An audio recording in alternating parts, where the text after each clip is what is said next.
Ever feel like you're battling that little voice saying, just 5 more minutes? Yeah, Even when you know you should be tackling that to-do list. right. You're not alone. Not at all.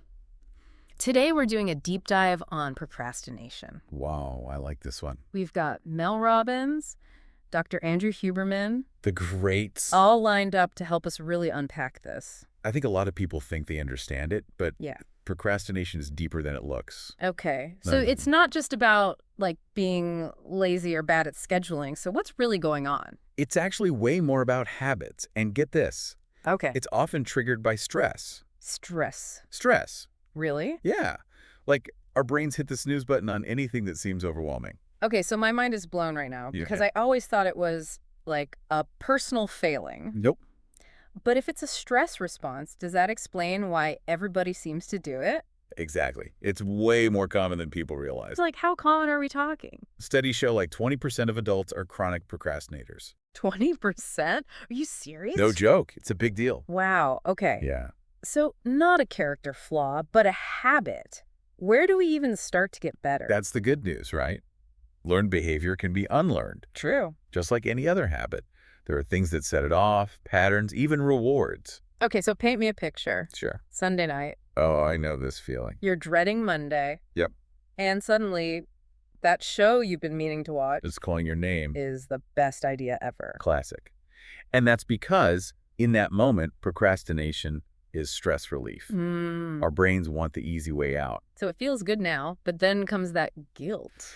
Exactly. But Like, why do I do this to myself? we can break the cycle. Okay, And Yeah. Mel Robbins has this technique, the 5-second rule. I've heard of that, but it seems almost too simple. Deceptively simple. How does it work? Do you just trick your brain into thinking you have less time to procrastinate? Kind of. But it's more about interrupting that avoid at all costs response. You count down from 5, and that wakes up your prefrontal cortex. Yeah, that's the part of our brain that's like, let's make a decision and go. Exactly. You literally short-circuit the procrastination impulse. So it's not about rushing, it's about getting that part of your brain online. Precisely. That's brilliant. You're basically telling procrastination to get off at the next stop. Uh-huh. I love that. Yeah. But even with the 5-second rule, Yeah. sometimes starting still feels impossible. Right? Like, where do you even begin when something feels huge? That's when start small can be a lifesaver. Okay. You don't have to do it all at once. Right. Just 5 minutes. 5 minutes. Yeah. It's all about breaking through that initial resistance. That's so short, though. I know, right? But there's research on this. Oh, really? Yeah. Once you start, you're way more likely to keep going. Huh. Like, you trick your brain into thinking it's not so bad? Totally. But what about when even 5 minutes feels impossible? Yeah. Okay. For those hardcore procrastination moments, Yeah. Dr. Huberman, from the Huberman Lab podcast, Yeah, I've heard of it. he suggests this wild thing. Yeah. He calls it doing something worse than what you're avoiding. Worse than, I'm really not sure I follow. I know, it sounds strange. Yeah, very counterintuitive. But the neuroscience behind it is super cool. Okay, you're going to have to explain this one. So it's all about dopamine, right? Our brains reward chemical, Exactly. and when we You procrastinate get those quick hits of dopamine. from easier stuff, yeah. That's it. But those quick hits. This is what we were saying, like instant gratification. Yes. And they lead to what he calls a dopamine trough. A trough, okay. So the bigger the drop after that initial high, Yeah. the faster and stronger the rebound. Interesting. And that means more motivation later, So we do something worse which sounds crazy. to reset our dopamine. Exactly. Yeah. You're basically hitting the reset button. Okay, example time because I need to wrap my head around this. Okay, let's say you're supposed to work out. The struggle is real. Right. And even 5 minutes on the treadmill sounds awful. The worst. Instead of forcing it, what if you took a cold shower? Hold on, how's a cold shower going to help me exercise? Think about it. Okay. Cold showers are unpleasant, Yeah, no argument there. but they create that dopamine dip. Okay. Then, because the drop is big, the rebound is bigger. Oh, so then I'm more motivated to work out. Right. That surge of energy makes the thing you were avoiding way easier. So a little discomfort now Unpleasant, but effective. equals more motivation later. It's like we're wired backward. It really makes you think. And our culture doesn't help, does it? What do you mean? We get rewarded for waiting till the last minute. Oh, interesting. Like, oh, you work best under pressure. Right. But that's praising procrastination, isn't it? It totally is. We're training our brains the wrong way. Rewarding the very thing we want to stop doing. That's the thing about habits. They're sneaky. So how do we break free? Well, we have to be more aware of those patterns, Hmm. but also we have to address the perfectionism. Perfectionism. Perfectionism, yeah. I get that. Right. Like, if it's not going to be perfect, why even start? Exactly. Hmm. And both Robbins and Ferrari talk about this, how fear of failure fuels procrastination.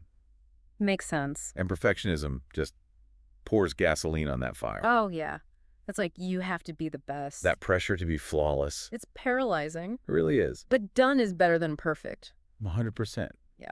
And that's where self-compassion comes in. Okay. We got to be kind to ourselves. Yeah, this is hard stuff. It's not like you just decide to change overnight. It takes time. You're going to slip up, but that's normal. So less self-criticism, more understanding that it's a process. Exactly. How do we even do that? Like, be nicer to ourselves, especially when we're frustrated. It starts with how you talk to yourself. Oh, you mean like all that negative self-talk? Yep. Focus on the small wins, not what you haven't done. Oh, that's good. Progress, not perfection, remember. Right.